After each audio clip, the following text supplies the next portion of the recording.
Are you back as well? If ever you have left. Or not. Hi. I'm curious about this. I kinda want to continue with this. I do vaguely remember what's going on. Well, no, I remember what's happened. Anyway, pardon me, I just need to figure out... Well, no, pardon my mistakes, because, you know, I mess up all the time, that's me. And, yeah, to figure things out on the fly... Well, anyway. Let's see here. Right on. So, I'll figure this out as I go. Alright. Hi. Hello, hello, hello, hello, hello. My stream is trying to catch up with me. Okay, well, I guess I'll continue where I was. I lied when I said that I was done, because I'm not. Thursday! I guess we're on Thursday now. Yellow. Hang on. I do quite like this score. Quite a lot. Sad thing is I can't have it play too loud, otherwise I will keep getting annoying copyright claims. Not strikes, but claims. So incredibly annoying.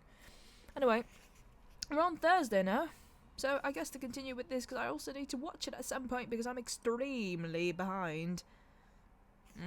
Sad, sad, sad. Pity. Oh! Ugh. Hang on.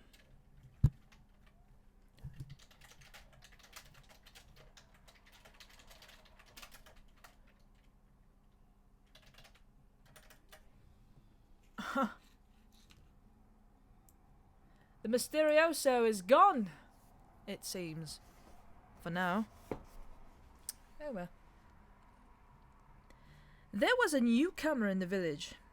New people were always a source of interest and a speculation among them, but this time Pepper had impressive news. She moved into Jasmine Cottage and she's a witch, she said. I know, because Mrs. Henderson does the cleaning and she told my mother she gets a witch's newspaper. She gets loads of ordinary newspapers too, but she gets this special witch's one. My father says there's no such thing as witches, said Wensleydale, who had fair wavy hair and peered seriously out at life through thick black-rimmed spectacles. It is widely believed that he had once been christened Jeremy, but no one ever used the name, not even his parents, who called him youngster. They did this in a subconscious hope that he might take the hint. Wensleydale gave the impression of having been born with the mental age of 47. Don't see why not, said Brian, who had a wide, cheerful face under an apparently permanent layer of grime. I don't see why witches shouldn't have their own newspaper. There's stories about all the latest spells and that. My father gets Angler's Mail. I bet there's more witches than anglers. It's called Psychic News, volunteered Pepper. That's not witches, said Wensleydale. My aunt has that. That's just spoon-bending and fortune-telling and people thinking they were Queen Elizabeth I in another life. There's no witches anymore, actually. People invented medicines and that and told them they didn't need them anymore and started burning them. It could have pictures of frogs and things, said Brian, who was reluctant to get a good idea to go to waste. And road tests of broomsticks and a cat's column. Anyway, your aunt could be a witch, said Pepper. In secret, she could be your aunt all day and go witching at night. Not my aunt, said Wensleydale darkly. And recipes, said Brian. New uses for leftover toad. Oh, shut up, said Pepper. Brian snorted. If it had been Wensley who had said that, there'd have been a half-hearted scuffle, as between friends. But the other, them, had long ago learned that Pepper did not consider herself bound by the informal conventions of brotherly scuffles. She could kick and bite with astonishing physiological accuracy for a girl of 11. Besides, at 11 years old, the them were beginning to be bothered by the dim conception that laying hands on a good old Pep moved things into blood-thumping categories they weren't entirely at home with yet. besides learning your snake-fast blow that would have floored the Karate Kid. But she was good to have in your gang. They remembered with pride the time when Greasy Johnson and his gang had taunted them for playing with a girl. Pepper had erupted with the fury that had caused Greasy's mother to come round that evening and complain. Pepper looked upon him, a giant male, as a natural enemy.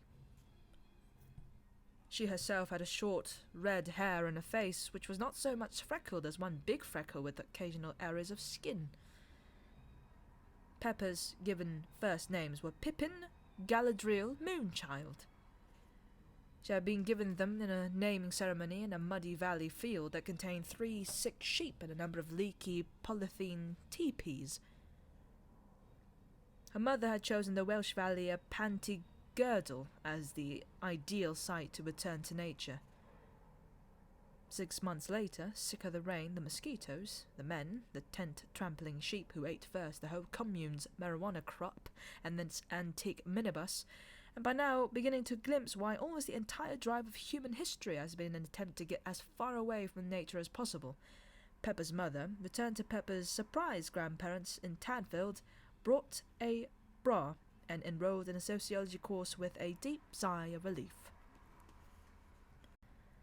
There are only 2 ways a child can go with a name like Pippin Galadriel Moonchild, and Pepper had chosen the other one.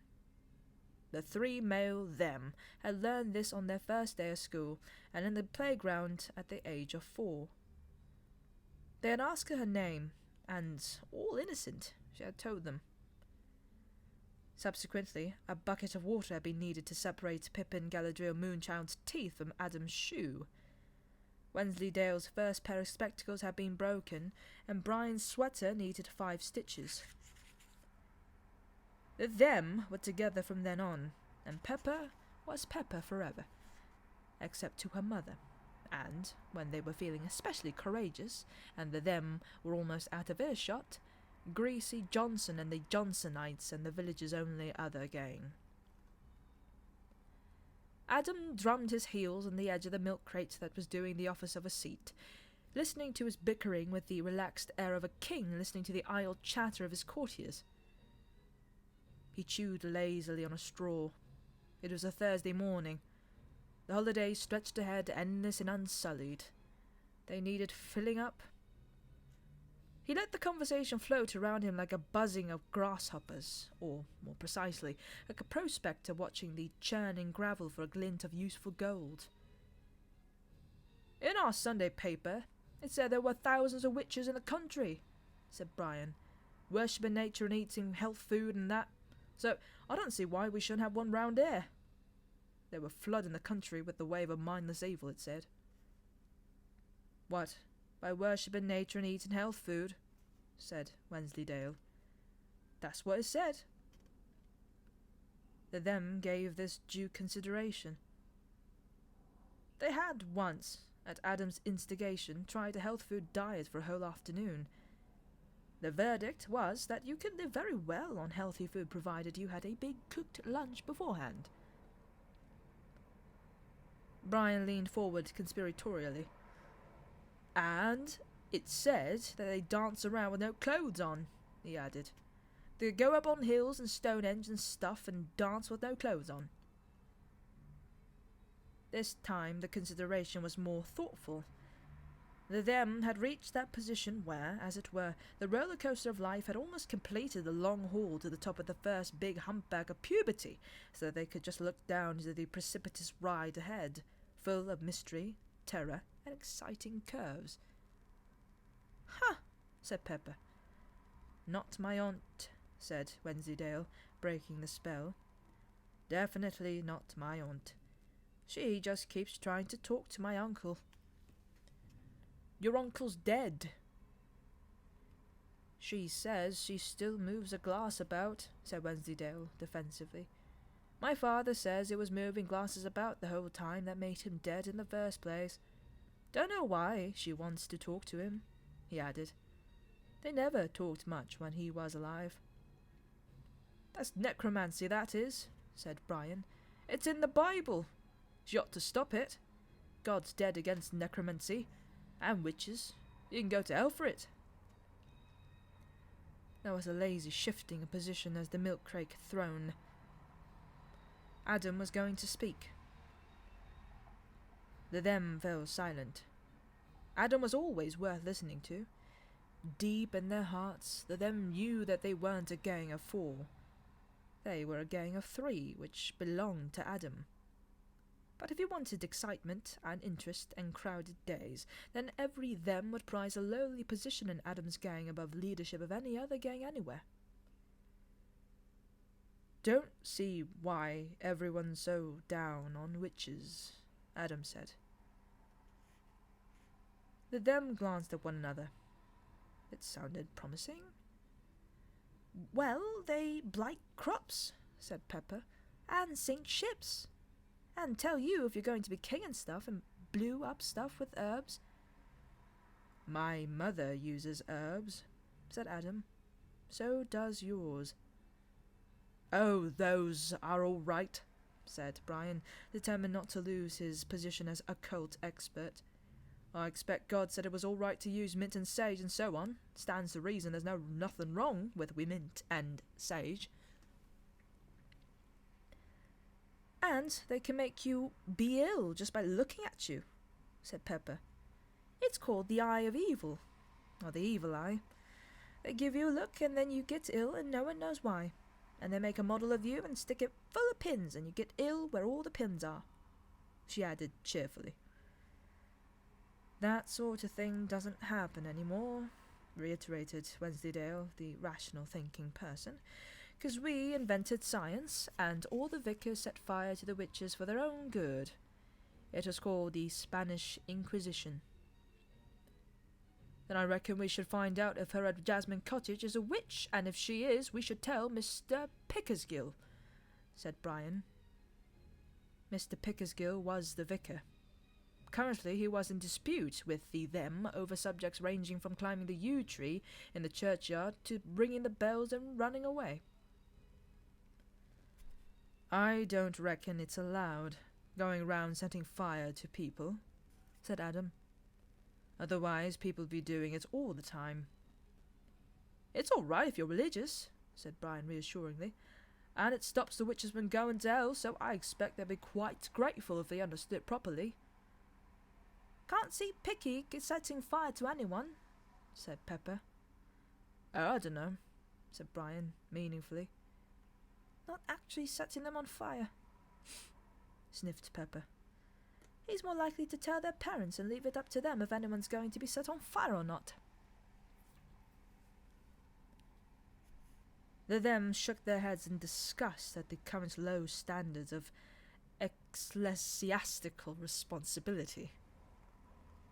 Then the other 3 looked expectantly at Adam. They always looked expectantly at Adam. He was the one that had the ideas. Perhaps we ought to do it ourselves, he said. Someone ought to be doing something if there's all these witches about. It's like that neighbourhood watch scheme. Neighbourhood witch, said Pepper. No, said Adam coldly. But we can't be the Spanish Inquisition, said Wensleydale. We're not Spanish. I bet you don't have to be Spanish to be the Spanish Inquisition, said Adam. I bet it's like Scottish eggs or American hamburgers. It just has to look Spanish. We've just got to make it look Spanish. Then everyone would know it's the Spanish Inquisition. There was silence. It was broken by the crackling of one of the empty crisp packets that were accumulating wherever Brian was sitting. They looked at him. I've got a bullfight poster with my name on it, said Brian. Lunchtime came and went. The new Spanish Inquisition reconvened. The head inquisitor inspected it critically. What are those? He demanded. You click them together when you dance, said Wensleydale, a shade defensively. My aunt brought them back from Spain years ago. They're called maracas, I think. They got a picture of the Spanish dancer on them. Look. What's she dancing with the bull for? Said Adam. That's to show it's Spanish, said Wensleydale. Adam let it pass. The bullfight poster was everything Brian had promised. Pepper had something rather like a gravy boat made out of raffia. It's for putting wine in, she said defiantly. My mother brought it back from Spain. It hasn't got a bull on it, said Adam severely. It doesn't have to, Pepper countered, moving just ever so slightly into a fighting stance. Adam hesitated. His sister, Sarah, and her boyfriend had also been to Spain.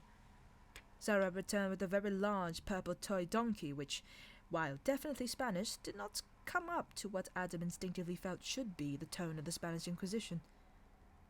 The boyfriend, on the other hand, had brought back a very ornate sword which, despite its tendency to bend when picked up and go blunt when asked to cut paper, proclaimed itself to be made of Toledo steel.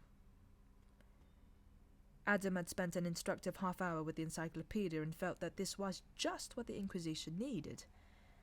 Subtle hints had not worked, however. In the end, Adam had taken a bunch of onions from the kitchen. They might well have been Spanish, but even Adam had to concede that, as they call for the inquisitorial premises, they lacked that certain something.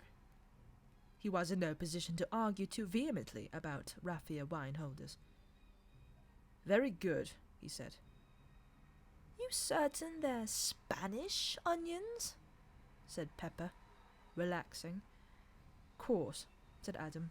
Spanish onions. Everyone knows that. They could be French, said Pepper doggedly. France is famous for onions. It doesn't matter, said Adam, who was getting fed up with onions. France isn't nearly Spanish, and I don't expect witches to know the difference, what with spending all their time flying around at night. It all looks like the continuing to witches. Anyway, if you don't like it, you can jolly well go and start your own Inquisition anyway. For once, Pepper didn't push it. She'd been promised the post of head torturer. No one doubted he was going to be chief inquisitor. Wensleydale and Brian were less enthralled with their roles of the inquisitorial guards. Well, you don't know any Spanish, said Adam, whose lunch hour had included 10 minutes with the phrase book Sarah bought with the haze of romanticism in Alicante.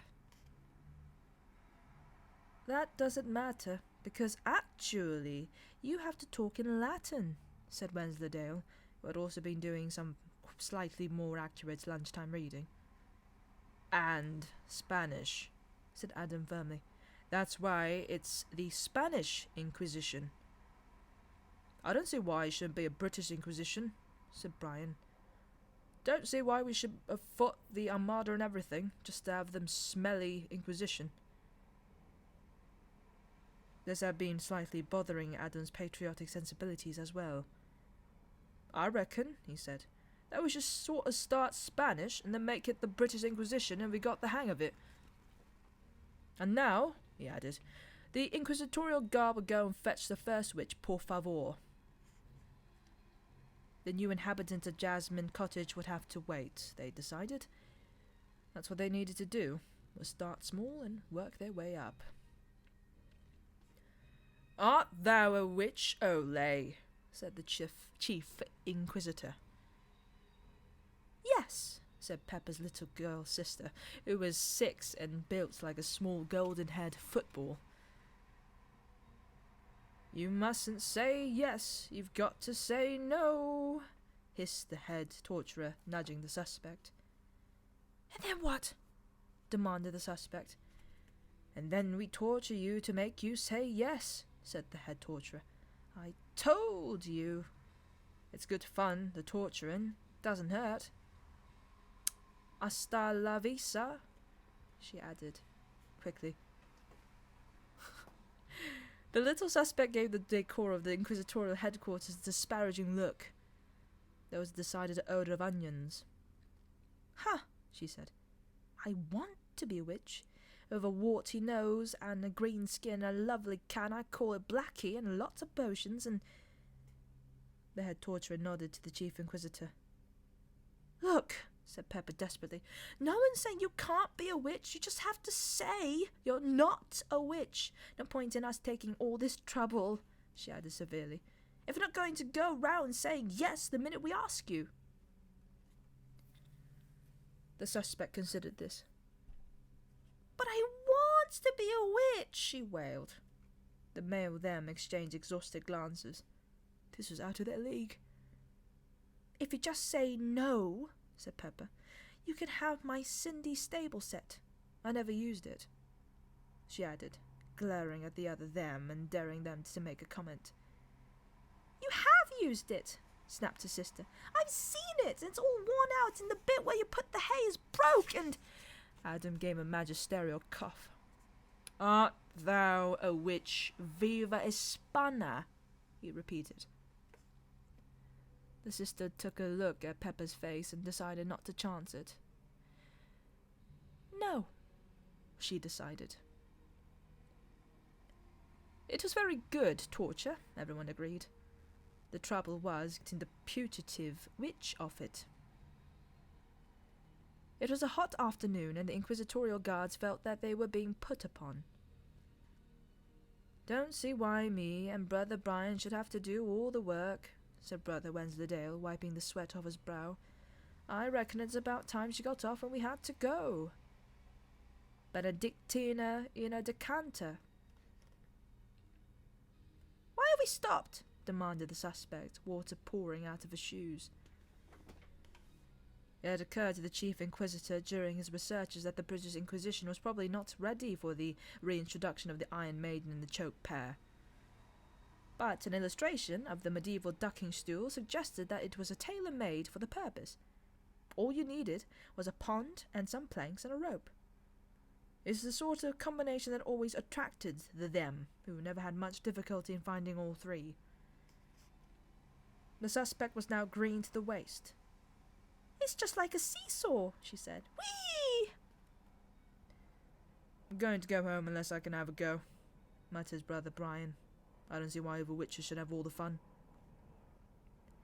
It's not allowed for inquisitors to be tortured too, said the Chief Inquisitor sternly, but without much real feeling.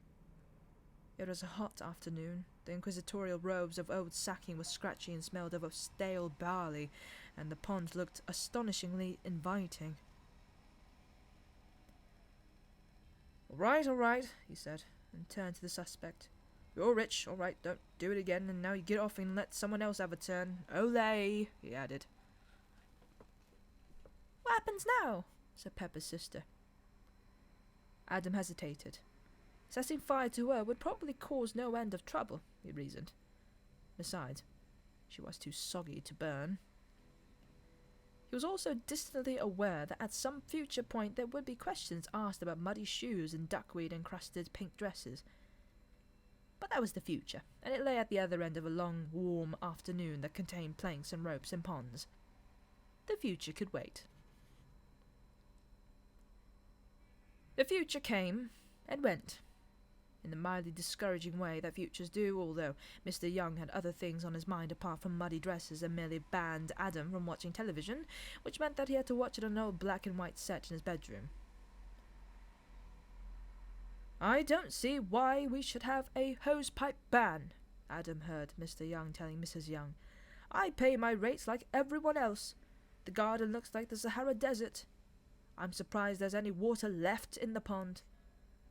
I blame it on the lack of nuclear testing, myself. You used to get proper summers when I was a boy. It used to rain all the time. Now Adam slouched alone along the dusty lane. It was a good slouch. Adam had a way of slouching along with that offended all right-thinking people. It wasn't that he just allowed his body to droop. He could slouch with inflections, and now the set of his shoulders reflected the hurt and bewilderment of those unjustly thwarted in their selfish desire to help their fellow men. Dust hung heavy on the bushes. Serve everyone right if the witches took over the whole country and made everyone eat health food and not go to church and dance around with no clothes on, he said, kicking a stone. You had to admit that, except perhaps for the health food, The prospect wasn't too worrying. I bet if they just let us start properly, we could have found hundreds of witches, he told himself, kicking a stone. I bet old Torquemada didn't have to give up just when he was getting started just because some stupid witch got dressed dirty. Dog slouched along dutifully behind his master. This wasn't, insofar as the hellhound had any expectations, what he had imagined life would be like in the last days before Armageddon, but despite himself he was beginning to enjoy it. He heard his master say, "Bet even the Victorians didn't force people to have to watch black and white television." Form shapes nature. There are certain ways of behaviour appropriate to small scruffy dogs which are in fact welded into the genes. You can't just become small dog shape and hope to stay the same person. A certain intrinsic small dogness begins to permeate your very being. He'd already chased a rat, and it had been the most enjoyable experience of his life. "Serve 'em right if we're all overcome by evil forces," his master grumbled. And then there were cats, thought Dog. He'd surprised a huge ginger cat from next door and had attempted to reduce it to cowering jelly by means of the usual glowing stare and the deep-throated growl, which had always worked on the damned in the past. This time they earned him a whack on the nose that had made his eyes water. Cats, Dog considered, were clearly a lot tougher than lost souls. He was looking forward to a further cat experiment which he'd planned would consist of jumping around and yapping excitedly at it. It was a long shot, but it might just work. "It just better not come running to me when old Picky is turned into a frog, that's all," muttered Adam. It was at this point that two facts dawned on him. One was that his disconsolate footsteps had led him past Jasmine Cottage. The other was that someone was crying. Adam was a soft touch for tears. He hesitated a moment and then cautiously peered over the hedge. To Anathema, sitting in a deck chair and halfway through a packet of Kleenex, it looked like the rise of a small dishevelled sun. Adam doubted that she was a witch. Adam had a very clear mental picture of a witch. The Youngs restricted themselves to the only possible choice among the better class of Sunday newspaper, and so 100 years of enlightened occultism had passed Adam by. She didn't have a hooked nose or warts. She was young, well, quite young. That was good enough for him. "Hello," he said, unslouching. She blew her nose and stared at him. What was looking over the hedge should be described at this point. What Anathema saw was, she'd said later, something like a prepubescent Greek god, or perhaps a biblical illustration, one which showed muscular angels doing some righteous smiting. It was a face that didn't belong in the 20th century. It was thatched with golden curls which glowed. Michelangelo should have sculpted it. He probably would not have included the battered sneakers, frayed jeans, or grubby t-shirt, though. "Who are you?" she said. "I'm Adam Young," said Adam. "I live just down the lane." "Oh, yes, I've heard of you," said Anathema, dabbing her eyes. Adam preened. "Mrs. Henderson said I was to be sure to keep an eye out for you," she went on. "I'm well known around here," said Adam. "She said you were born to hang," said Anathema. Adam grinned. Notoriety wasn't as good as fame, but was heaps better than obscurity. "She said you were the worst of the lot of them," said Anathema, looking a little more cheerful. Adam nodded. "She said you watch out for them, miss. They're nothing but a pack of ringleaders. That young Adam's full of the old Adam. she said. What have you been crying for? Excuse me, said Adam bluntly. I've just lost something, said Anathema. A book.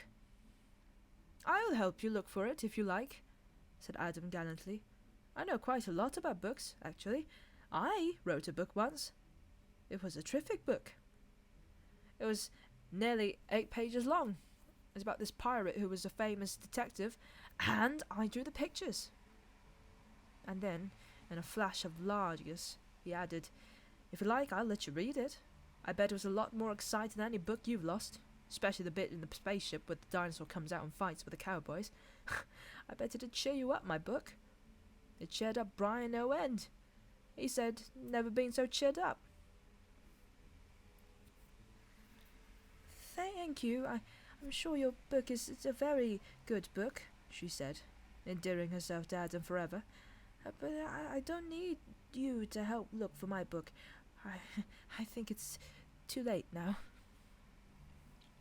She looked thoughtfully at Adam. I expect you know this area very well, she said. For miles and miles, said Adam. You haven't seen 2 men in a big black car, said Anathema. Did they steal it? Said Adam, suddenly full of interest. Foiling a gang of international book thieves would make a rewarding end to the day. Not really.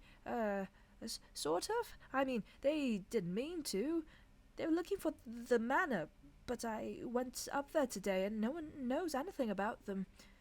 There was some sort of accident or something, I believe. She stared at Adam. There was something odd about him, but she couldn't put her finger on it. She just had an urgent feeling that he was important and shouldn't be allowed to drift away. Something about him. What's the book called? Said Adam. The Nice and Accurate Prophecies of Agnes Nutter, Witch, said Anathema. Witch what? No. Witch like in Macbeth, said Anathema. I saw that, said Adam. It was really interesting, the way them kings carried on. Gosh, what's nice about 'em? Nice used to mean, well, precise or exact. Definitely something strange, a sort of laid-back intensity. He started to feel that he was around, then everyone else, even the landscape, was just background. She'd been here a month, except for Mrs. Henderson, who, in theory, looked after the cottage and probably went through her things given half a chance. She hadn't exchanged more than a dozen real words with anyone. She let them think she was an artist. This was the kind of countryside that artists like. Actually, it was bloody beautiful. Just around this village it was superb. If Turner Landseer had met Samuel Palmer in a pub and worked it all out, and they got Stubbs to do the horses, it couldn't have been better. And that was depressing, because this was where it was going to happen. According to Agnes, anyway. In a book which she, Anathema, had allowed to be lost. She had the file cards, of course, but they just weren't the same. If Anatha had been in full control of her own mind at that moment, and no one around Adam had ever in full control of his or her own mind, she'd have noticed that whenever she tried to think about him beyond the superficial level, her thoughts slipped away like a duck of water. Wicked, said Adam, who had been turning over in his mind the implications of a book of nice and accurate prophecies. It tells you who's going to win the Grand National, doesn't it? No, said Anathema. Any spaceships in it? Not many, said Anathema. Robots? Said Adam hopefully. Sorry. Doesn't sound very nice to me, then, said Adam. Don't see what the future's got in it if there's no robots and spaceships. About 3 days, thought Anathema glumly. That's what it's got in it. Would you like a lemonade? She said. Adam hesitated.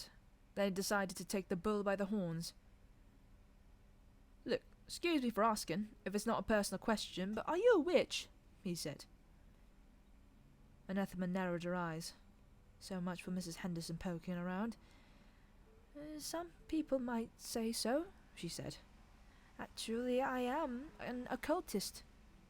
Oh, well, that's all right then, said Adam, cheering up. She looked him up and down. You know what an occultist is, do you? She said. Oh, yes, said Adam confidently. Well, so long as you're happier now, said Anathema.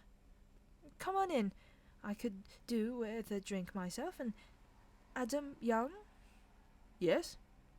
You were thinking nothing wrong with my eyes, they don't need examining, weren't you? Who? Me? Said Adam guiltily.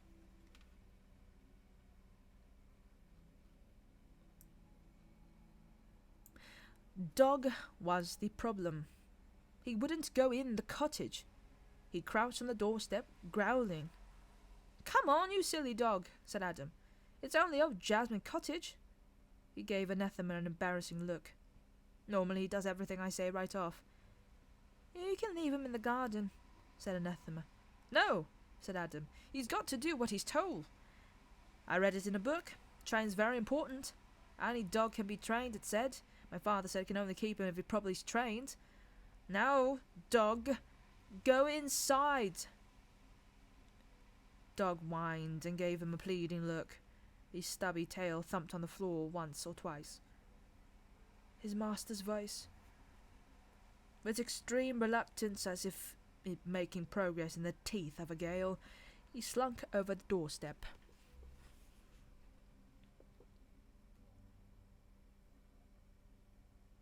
There, said Adam proudly.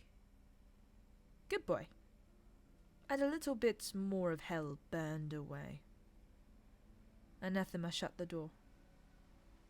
There had always been a horseshoe over the door of Jasmine Cottage, ever since his first tenant centuries before. The Black Death was all the rage at the time, and he'd considered that he could use all the protection he could get.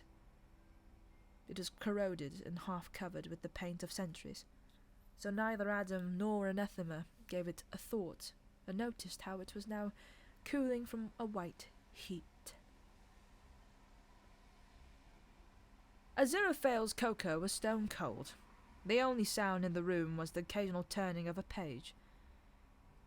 Every now and again there was a rattling at the door when the prospective customers of Intimate Books next door mistook the entrance.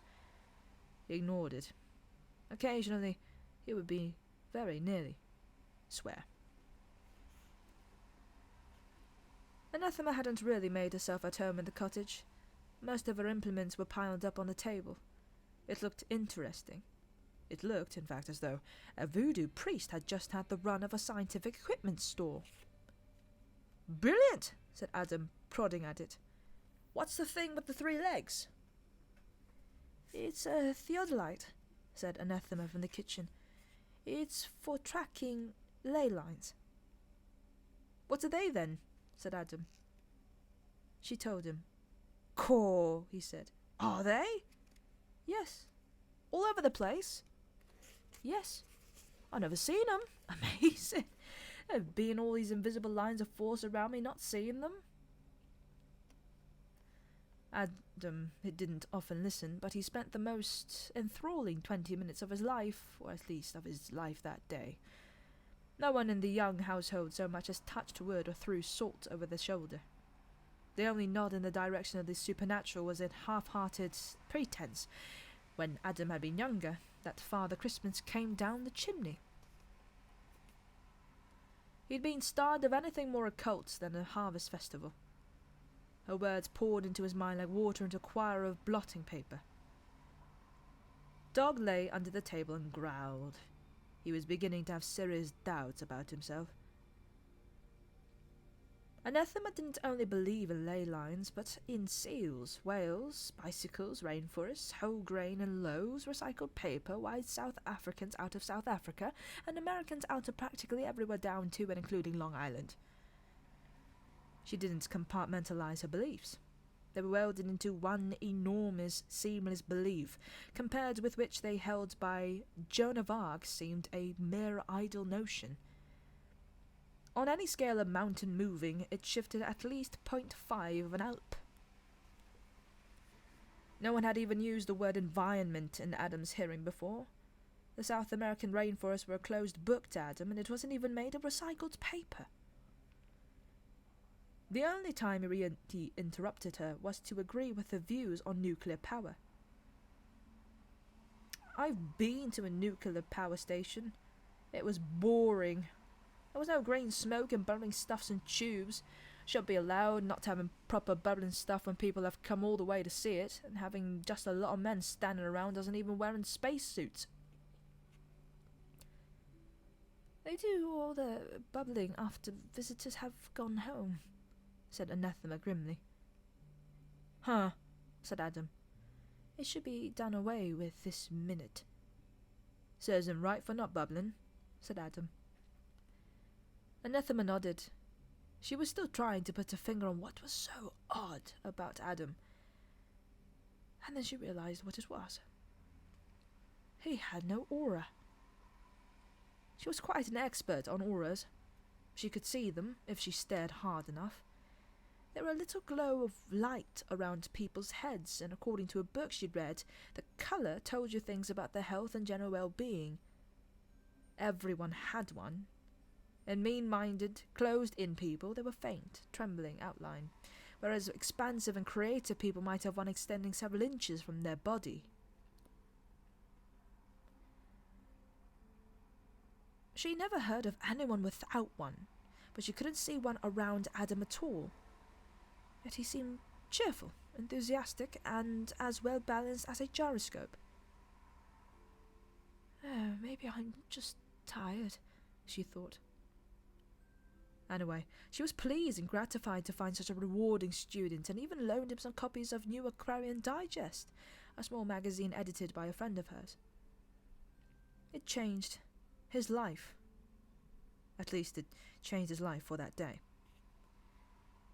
To Parent's astonishment, he went to bed early, and then lay under the blankets until after midnight with a torch, the magazines, and a bag of lemon drops. The occasional "Brilliant!" emerged from his ferocious chewing mouth. When the batteries went out, he emerged into the darkened room and lay back with his head pillowed in his hands, apparently watching the squadron of X-wing fighters that hung from the ceiling. They moved gently in the night breeze. But Adam wasn't really watching them. He was staring instead into the brightly lit panorama of his own imagination, which was whirling like a fairground. This wasn't Wensleydale's on-end wine glass. This sort of occulting was a lot more interesting. Besides, he liked Anathema. Of course, she was very old, but when Adam liked someone, he wanted to make them happy. He wondered how he could make Anathema happy. It used to be thought that the events that changed the world were things like big bombs, maniac politicians, huge earthquakes, or vast population movements. But it has now been realized that this is a very old-fashioned view held by people totally out of touch with modern thought. The things that really change the world, according to chaos theory, are the tiny things. A butterfly flaps its wings in the Amazonian jungle, and subsequently a storm ravages half of Europe. Somewhere in Adam's sleeping head, a butterfly had emerged. It might or might not have helped Anathema to get a clear view of things if she'd been allowed to spot the very obvious reason why she couldn't see Adam's aura. It was for the same reason that people in Trafalgar Square can't see England. Alarms went off. Of course, there's nothing special about alarms going off in the control room of a nuclear power station. They do it all the time. It's because there are so many dials and meters and things that something important might not get noticed if it doesn't at least beep. And the job of shift charge engineer calls for a solid, capable, unflappable kind of man, the kind you can depend upon not to make a beeline for the car park in an emergency. The kind of man, in fact, who gives the impression of smoking a pipe even when he's not. It was 3 a.m. in the control room of the Turning Point power station, normally a nice quiet time when there's nothing much to do but fill in the log and listen to the distant roar of the turbines. Until now. Horace Gander looked at the flashing red lights. Then he looked at some dials. Then he looked at the faces of his fellow workers. Then he raised his eyes to the big dial at the far end of the room. 420 practically dependable and very nearly cheap megawatts were leaving the station. According to the other dials, nothing was producing them. He didn't say, "That's weird." He wouldn't have said, "That's weird," if a flock of sheep had cycled past playing violins. It wasn't the sort of thing a responsible engineer said. What he did say was, "Alf, you better ring the station manager." 3 very crowded hours went past. They involved quite a lot of phone calls, telefexes, and faxes. 27 people were got out of bed in quick succession, and they got another 53 out of bed, because if there is one thing a man wants to know when he's woken up in a panic at 4 a.m, is that he's not alone. Anyway, you need all sorts of permissions before they let you unscrew the lid of a nuclear reactor and look inside. They got them. They unscrewed it. They had a look inside. Horace Gander said, "There's got to be a sensible reason for this. 500 tons of uranium don't just get up and walk away." A meter in his hand should have been screaming. Instead, it let out the occasional half-hearted tick. Where the reactor should have been was an empty space. You could have had quite a nice game of squash in it. Right at the bottom, all alone in the center of the bright cold floor, was a lemon drop. Outside in the cavernous turbine hall, the machines roared on. And, 100 miles away, Adam Young turned over in his sleep.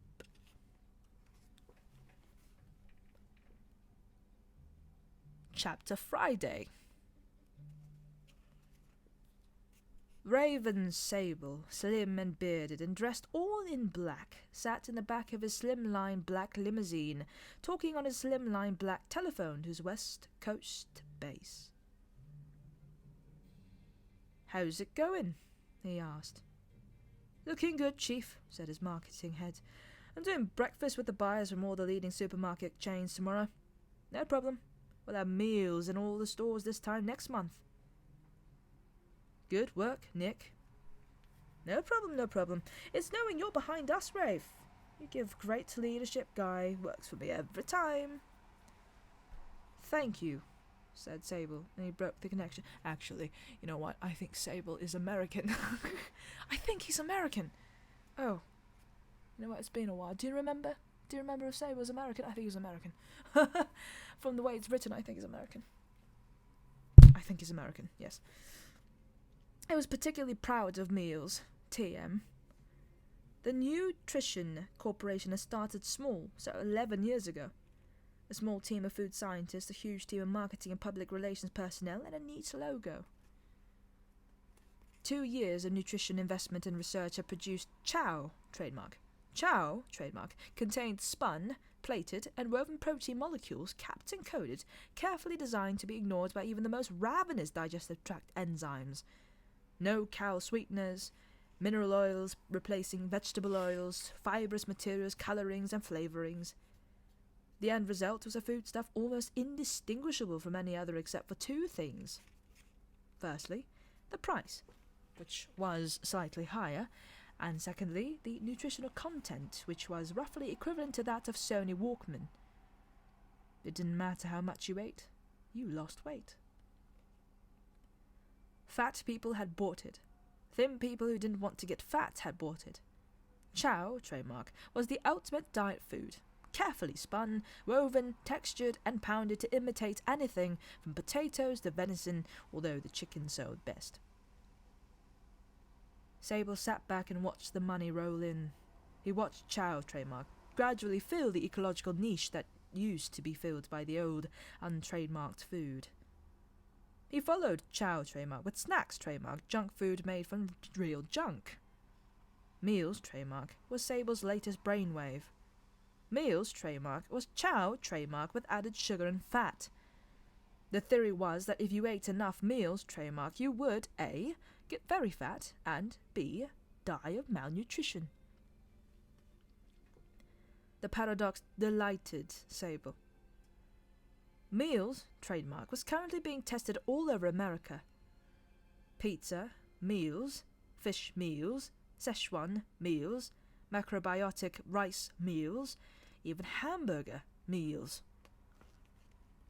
Sable's limousine was parked in the lot of a Des Moines, Iowa burger lord, a fast food franchise wholly owned by his organization. It was here they'd been piloting hamburger meals for the last 6 months. He wanted to see what kind of results they'd be getting. He leaned forward, tapping the chauffeur's glass partition. The chauffeur pressed a switch and the glass slid open. "Sir? I'm going to take a look at your operation, Marlin. I'll be 10 minutes, then back to L.A. Sir." Sable sauntered into the burger lord. It was exactly like every other burger lord in America. McLordy the clown danced in the kitty corner. The serving staff had identical gleaming smiles that never reached their eyes. And behind the counter, a chubby, middle-aged man in a burger lord uniform slapped burgers onto the griddle, whistling softly, happy in his work. Sable went up to the counter. "Hello, my name is Marie," said the girl behind the counter. "How can I help you?"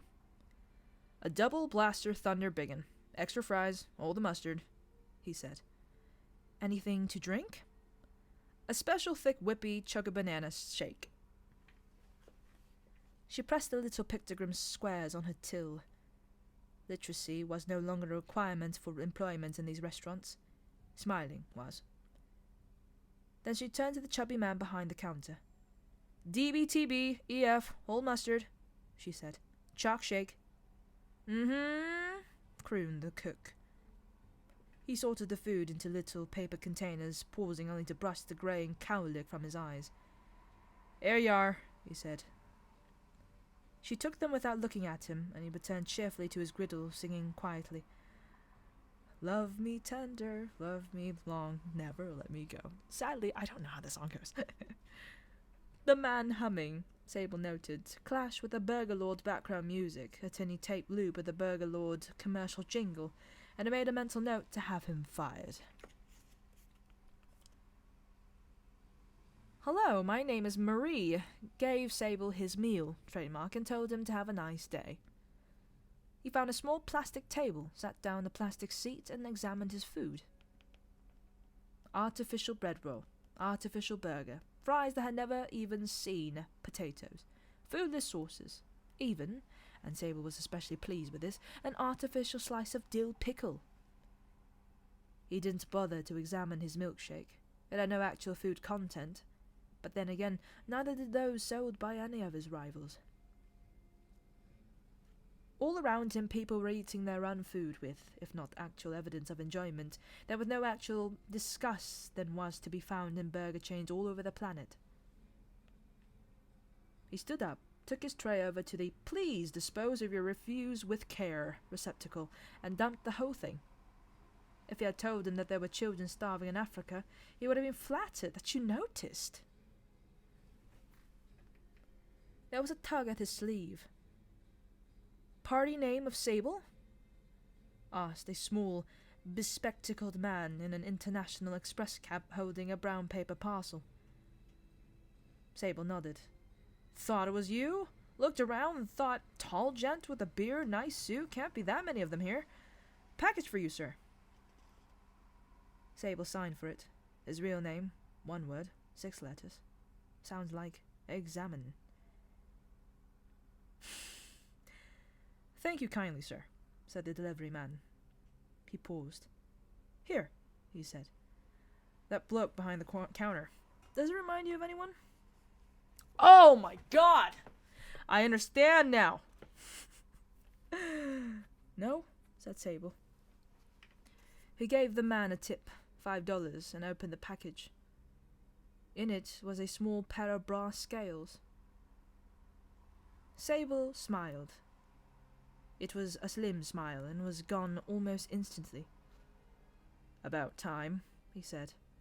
He thrust the scales into his pocket, unheeding of the damage being done to the sleek line of his black suit, and went back to the limo. Back to the office? That's like a combination. Oh, asked the chauffeur.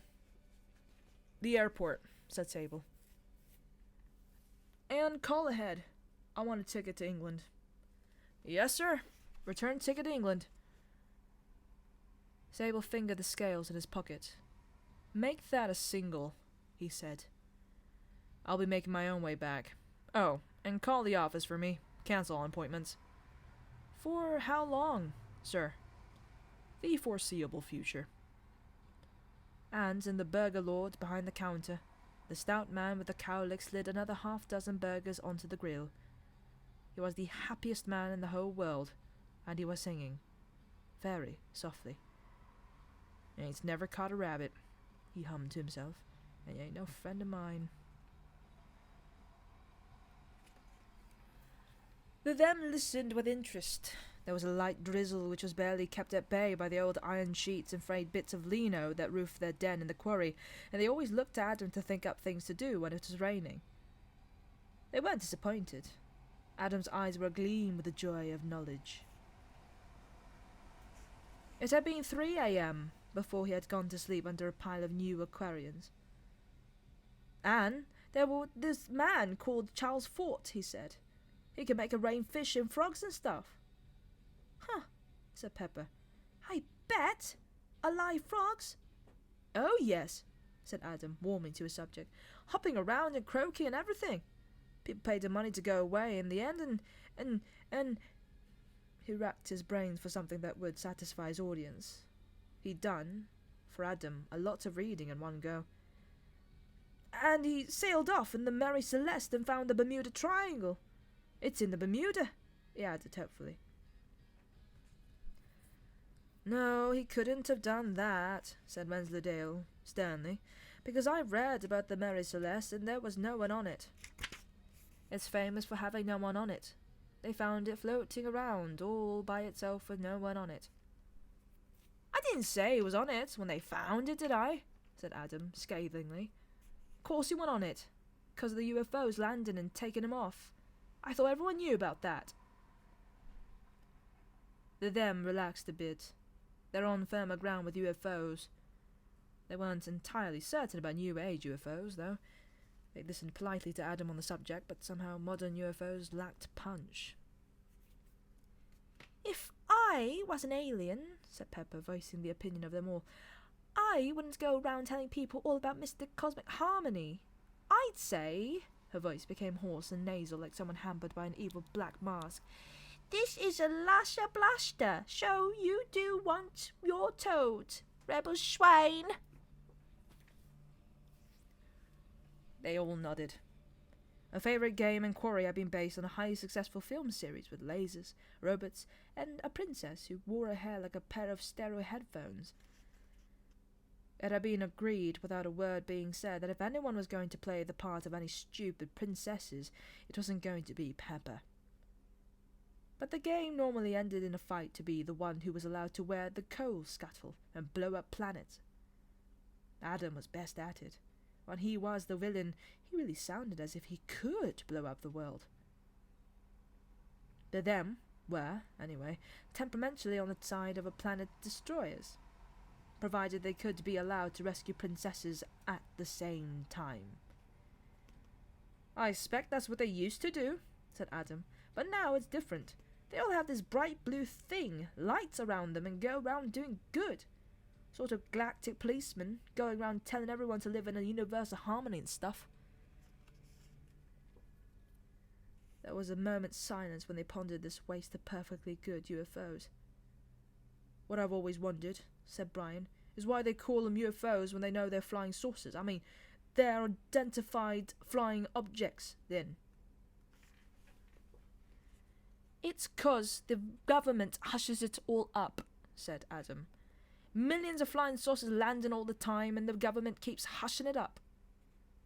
"Why?" said Wensleydale. Adam hesitated. His reading hadn't provided a quick explanation for this.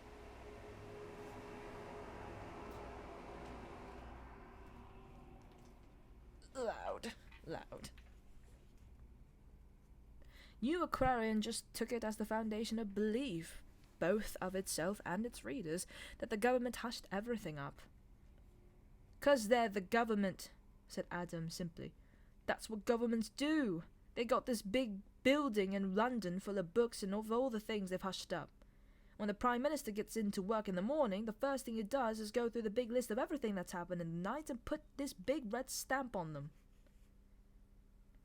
"I bet he has a cup of tea first, and then reads the paper," said Wensleydale, who had on one memorable occasion during the holidays gone unexpectedly into his father's office, where he had formed certain impressions, "and talks about what was on the TV last night."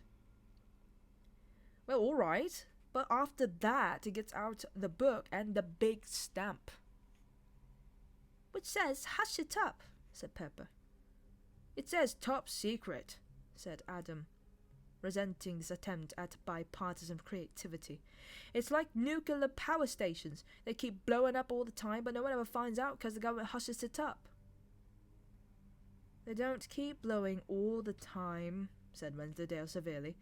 "My father says they're dead safe and mean we don't have to live in a greenhouse. Anyway, there's a big picture one in my comic, and it doesn't say anything about it blowing up."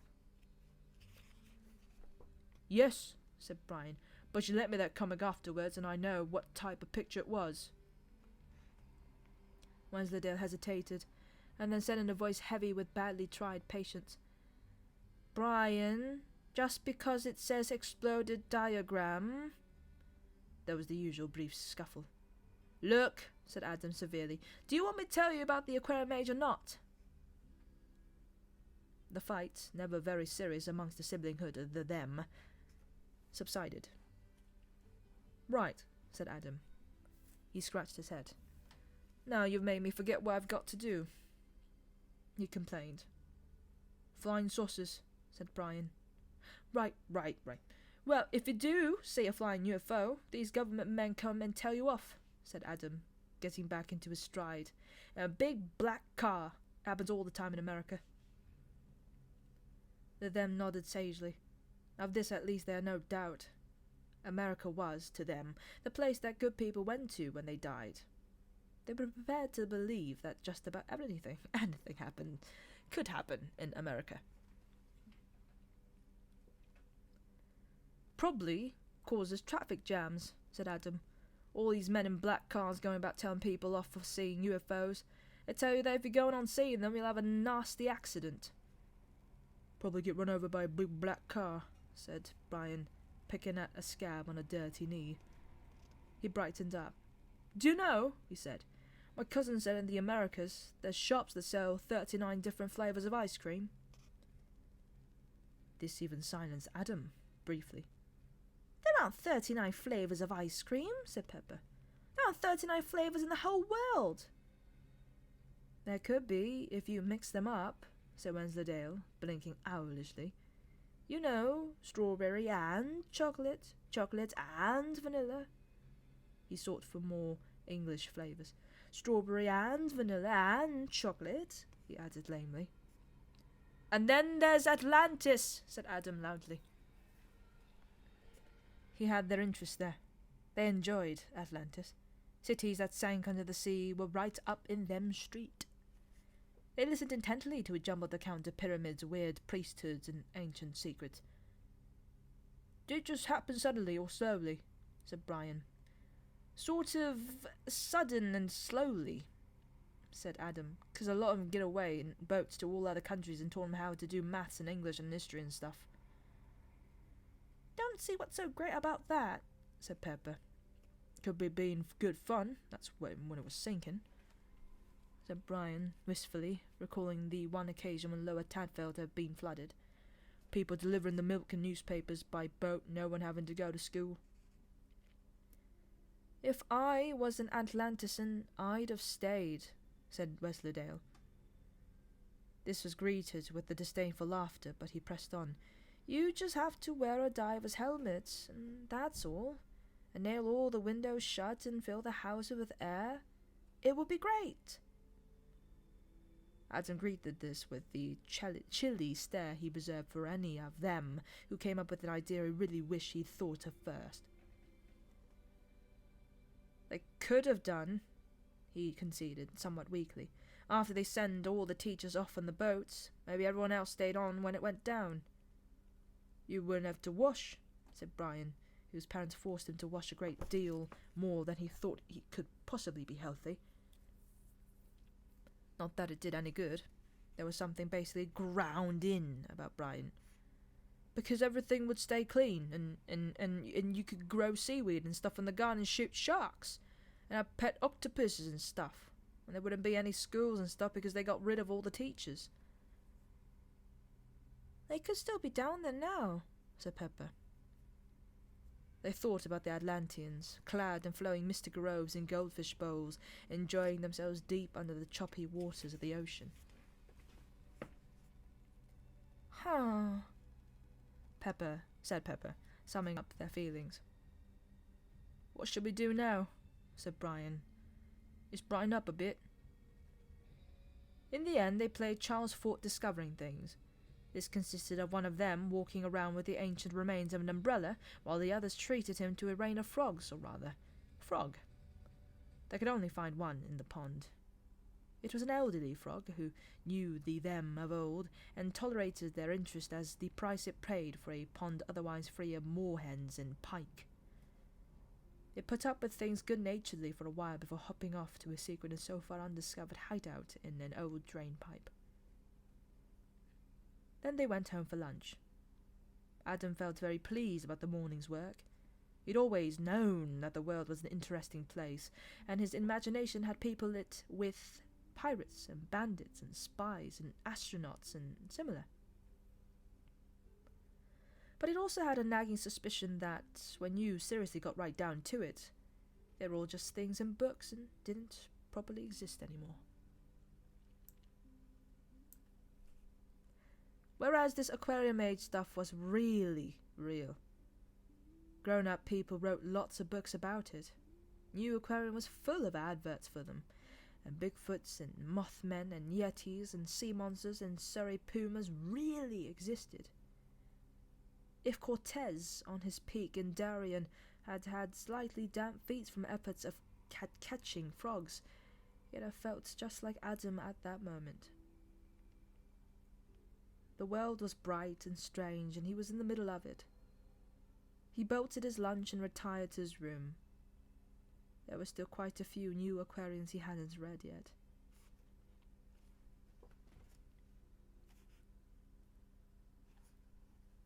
The cocoa was a congealed brown sludge, half filling the cup. Certain people had spent hundreds of years trying to make sense of the prophecies of Agnes Nutter. They had been very intelligent, in the main. Anathema Devicha, who was about as close to being Agnes as genetic drift would allow, was the best of the bunch. But none of them had been angels. Many people, meeting Aziraphale for the first time, formed three impressions: that he was English, that he was intelligent, and that he was gayer than a tree full of monkeys on nitrous oxide. Two of these were wrong. Heaven is not in England, whatever certain poets may have thought, and angels are sexless unless they really want to make an effort. But he was intelligent, and it was an angelic intelligence which, while not being particularly higher than human intelligence, is much broader and has the advantage of having thousands of years of practice. Aziraphale was the first angel ever to own a computer. It was a cheap, slow, plasticky one, much touted as ideal for the small businessman. Aziraphale used it religiously for doing his accounts, which were so scrupulously accurate that the tax authorities inspected him 5 times in the deep belief that he was getting away with murder somewhere. But these other calculations were of a kind no computer could ever do. Sometimes he would scribble something on a sheet of paper by his side. It was covered in symbols which only 8 other people in the world would have been able to comprehend. 2 of them had won Nobel Prizes, and 1 of the other 6 dribbled a lot and wasn't allowed anything sharp because of what he might do with it.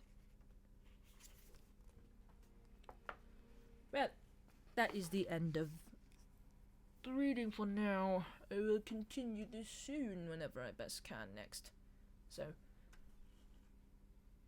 you, mysterious person still watching, I don't know what you're doing. Don't know who you are, but thank you. I do hope someday we can talk, you and I, you mysterious person, whoever you are. Well, I don't know what time it is for you, whether it's day or night, but good day or good night, either or. And I will see you for the next one, I suppose. Oh god, I sound like a YouTuber. I'm not, I promise. Anyway, thanks. If you ever wanted to talk, just let me know. Bye.